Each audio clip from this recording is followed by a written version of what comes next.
My respected elders and my dear brothers, I welcome all of you with Islamic greetings. Assalamu alaikum wa rahmatullahi wa barakatuh. May peace, mercy and blessing of Allah subhanahu wa ta'ala be upon us.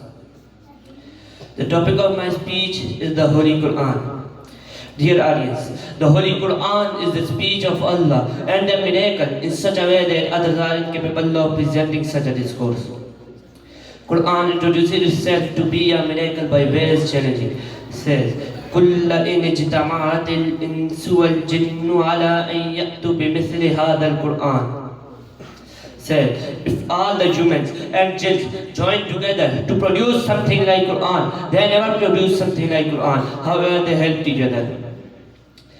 Dear audience, the Holy Quran provides us the complete code of life. Every life corner is discussed in it. The Holy Quran is everlasting book. Allah has declared in the Holy Quran that Allah is responsible for its safety. Allah says, "Inna nahnu nazzalna al-zikr wa inna lahu lahafizun." It's we who revealed it, and it's we who are its guardians.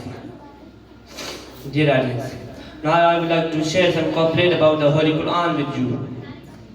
The Quran is a letter in the night, a guide for hearts seeking the path of light. Its verses flow like a healing stream, awakening soul from the deepest dream. It speaks with truth so pure, a voice of mercy for all to hear. Each word a trial, each line a sign, a message external forever divine.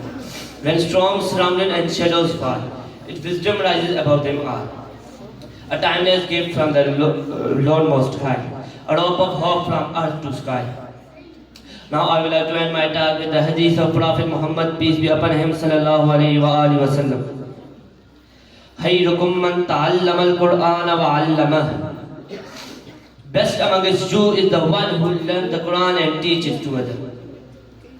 May Allah make us from those not only read the Quran but implement it by the name. Wa akhiru da'wana alhamdulillahi rabbil alamin.